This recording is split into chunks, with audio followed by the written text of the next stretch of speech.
Hey everyone, welcome back to Men Need to Be Heard, the channel dedicated to talking about and raising awareness on the issues that men face in today's modern society. If this is your first time coming to the channel, welcome. My name is Dan, and today I'm going to talk about something that women believe and bombard men with on a daily basis.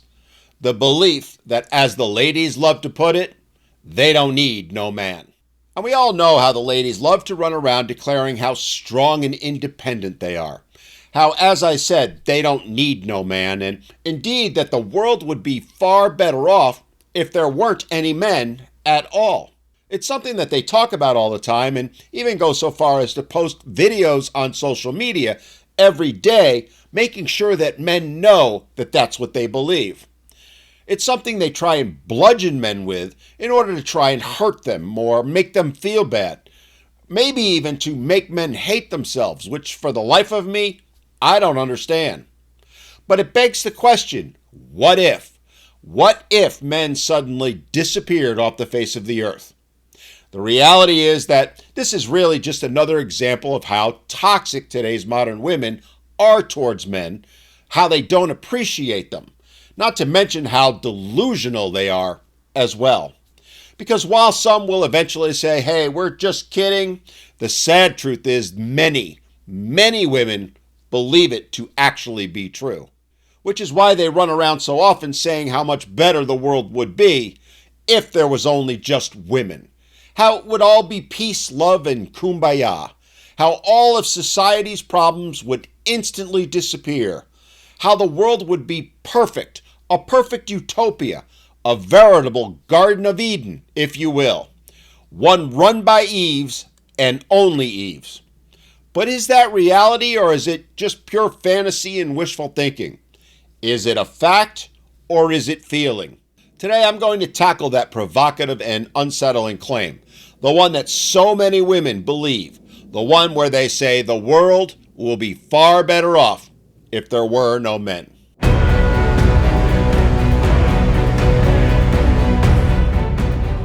Now, I'll preface this by saying we're going to take this thought experiment seriously and explore what it would really be like if all of the men disappeared. We're going to deal with facts, with reality, not fantasy. And spoiler alert, we're going to show how society wouldn't just struggle, but it would collapse. Completely and utterly collapse. And we're going to start out by making the assumption that women got their wish, snapped their fingers, and poof, made every man on earth vanish into thin air. We're going to ask, would the world be better off? Would it be, as so many women claim, a place of peace, love, and understanding where everyone cares about one another and works together? Well, let's find out, shall we? Let's break it down hour by hour, day by day, and see how quickly everything unravels.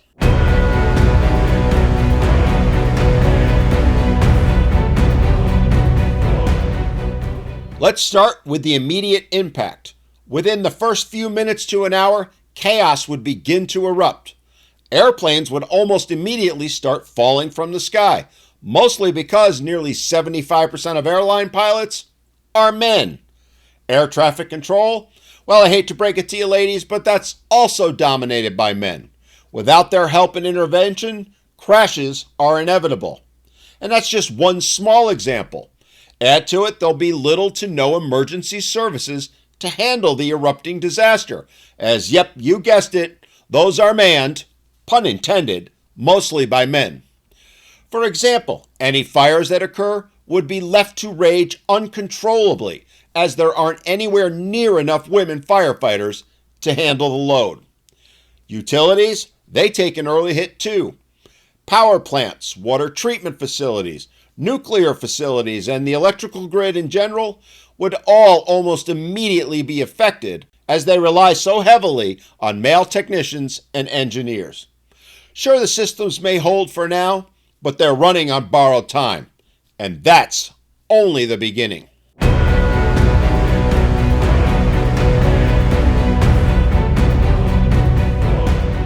Over the next 12 hours, the world's transportation network is crippled. The majority of truck drivers, train operators, and port workers are men. The entire backbone of our supply chain would almost immediately start to collapse, leaving supermarkets and pharmacies unable to restock. Fuel deliveries would stop, and all those Amazon, Walmart, and DoorDash deliveries would come to a screeching halt. In fact, every good and service that we buy or depend on would start disappearing, and the panic buying that would ensue as women start to realize the danger would only further increase the disaster. In a matter of half a day, society is already teetering.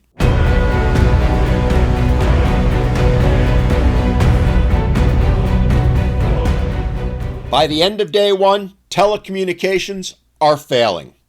The internet, as well as cell service, relies on server farms, a vast area of underground and undersea cables, not to mention a host of other infrastructure, all of which is almost exclusively maintained by male-dominated teams. Sure, there are some women who could step in, but again, it wouldn't be anywhere near enough to handle the problem. The infrastructure for now is having glitches and is holding, but it's on autopilot, and very quickly email, streaming, telephone and cell service, even emergency communications like 911 will go offline. Not just temporarily, but once and for all. The government is trying, but failing miserably. While there are a significant number of women who can step up and take the lead, there simply won't be enough women to do the dirty work that the leaders will need to have done if they want to accomplish anything. There's no one to give orders to, no one willing to risk their lives to come to the rescue as men do time and again when crisis hits. The leadership will quickly come to realize that without men, they're not going to be able to get much done, if anything to help the women who are struggling. Chaos is already beginning to ensue.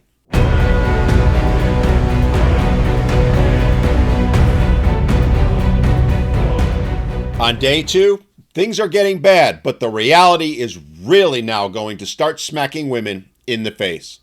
Instead of the Garden of Eden they think they'll be living in, they find themselves in the depths of hell. A hell that is only going to get worse and worse. Day two marks the beginning of widespread blackouts.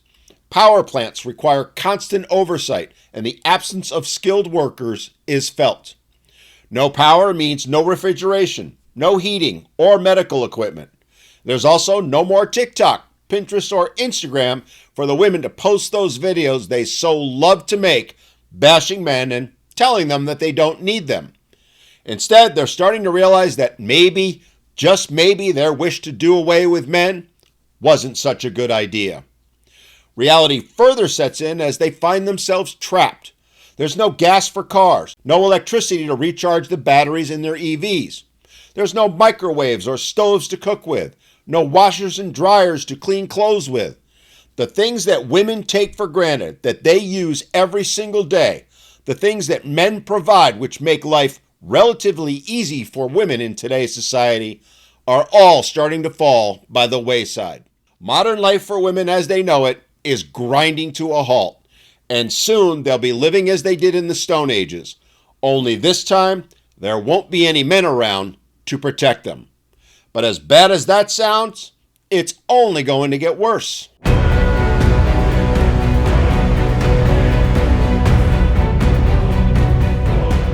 By the end of week one, infrastructure is in complete freefall. Roads are already deteriorating without maintenance. Vehicular traffic is starting to disappear and accidents abound as traffic lights and other safety measures no longer work. Water treatment plants, which are largely run by men, are failing. Thus, clean drinking water becomes scarce, leading to outbreaks of disease. Bottled water has already disappeared, leaving millions of women struggling to quench their thirst and not knowing where to turn. Sewer and garbage services also begin to be overwhelmed. Toilets no longer flush, and garbage is sitting by the curb with no one and no way to pick it up. Showers and baths have become a memory. Hospitals and other medical services have become completely overwhelmed. While sure there are many skilled nurses and female doctors, there aren't anywhere near enough to handle the load. The absence of male paramedics, surgeons, and specialized technicians in particular creates an insurmountable gap. Not to mention, there's no longer a way to get help to those in need, or them to help as they need it. Police, fire, and EMT services, all of which are primarily handled by men, cease to exist. The fact is, in the very, very near future, all emergency care, all the things that keep society civil, will become non-existent. And as women try to step up, as they try and assume the duties that men did, the ones that have kept society running, they're quickly feeling the effects of the brain drain. While there are some who have the knowledge, they are few and far between, and the need is so desperate for them to do the actual work that needs to be done, they have little time to set aside to get other women trained.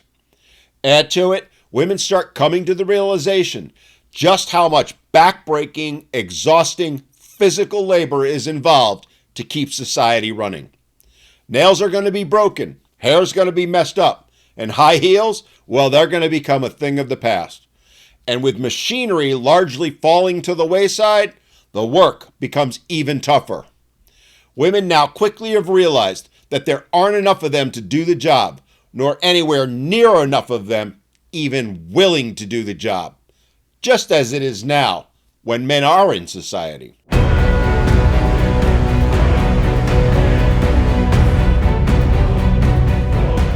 One month in, and society is in complete chaos. Armageddon isn't just a bad 90s movie starring Bruce Willis, it's become the way of life. Food supplies have largely run out. In cities, deliveries of food and water haven't occurred in weeks. In the country, it isn't any better. With most farmers, ranchers, and fishermen gone, agriculture and food production has collapsed. Starvation looms for millions. Urban centers have become unlivable. Trash is piling up, plumbing has failed, and crime surges as desperate survivors compete for dwindling resources. The peaceful utopia that women envisioned has become a complete nightmare. And then there's another grim reality setting in. No more births. Without men, humanity's ability to reproduce has ceased. This realization is setting in, and it's the realization that the youngest generation alive today will be the last.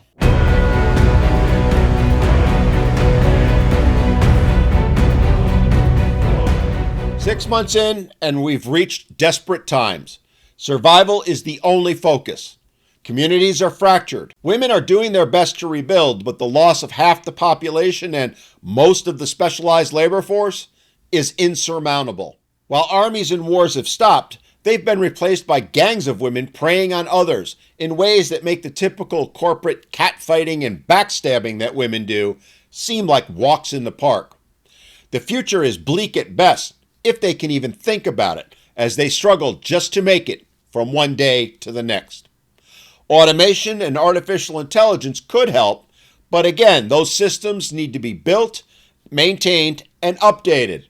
Jobs that have been and always have been predominantly done by men. Society has already regressed to a pre-industrial state.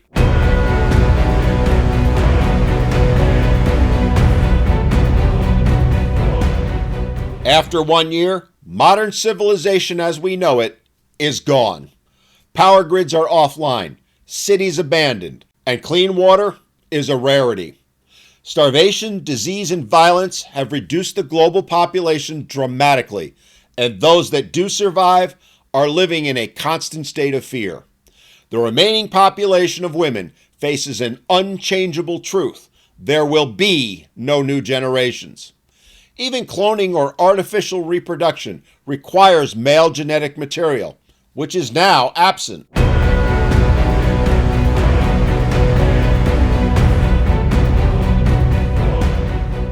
10 years in, we're now approaching extinction.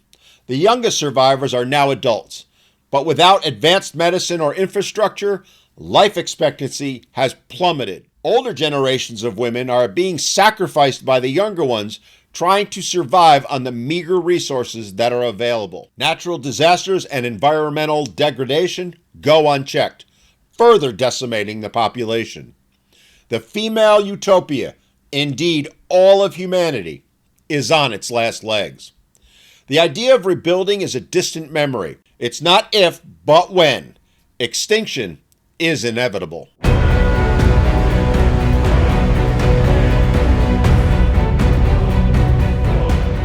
And now we approach the 100th year. There is virtually no one left, and no one to take care of those who are left. Each day there are less and less, till that inevitable day comes when the last woman alive dies. And then, all that was is no more. The Garden of Eden has become a vast desert.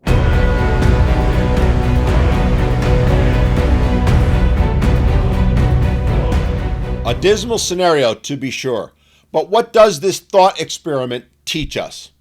Now, I know some are going to say that I'm being extreme, and in a sense, they're right. I've actually painted the rosiest picture I could. In reality, the timeline of societal collapse and the end of humanity would most likely be much quicker.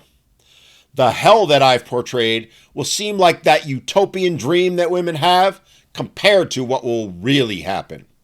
And it just goes to show that the idea of a world without men isn't just unrealistic, it's absolutely ludicrous. Just as it would be to assume that the world would be better off without women. Either way, it's catastrophic, and in the end leads to the end of the human species. The fact is, we need each other, and we need to appreciate each other. A concept the women who run around wishing for men to disappear can't seem to understand or accept. The truth is, both men and women each contribute indispensable skills, knowledge, and labor to society. They each bring their own unique abilities, skill sets, and benefits, ones which complement each other and help us to not just survive, but thrive. Everything we have, everything that has come to be, everything that will ever be, is the result of men and women working together. And while those male-hating feminists don't want to acknowledge that, while they want to focus solely on the negative and do everything they can to silence any talk about the positives that men bring, all in order to push their agenda, the one that paints women as heroic and men evil, the reality is for men and women, without one another, the actual Eden we live in right now, relatively speaking, is just a house of cards waiting to fall. To sum it up, together we thrive, divided we fall. So the next time you hear one of those women trying to flex, trying to make herself feel strong and independent, trying to feed her emotions to build her self-worth instead of dealing with reality, remind them of this timeline. Shake them from their little fantasy and give them a dose of reality. Because in the end, it's not just about survival. It's about balance. A balance that is needed if we want to keep civilization alive. So what do you think? Do you think the world would be better off without men or without women? Let me know in the comments. And if you found this video thought-provoking, like, subscribe, and hit that notification bell. It really helps the channel as we try and raise awareness and appreciation of all that men and boys do. Until next time, take care and take a few moments to appreciate each other and the world we've all built together.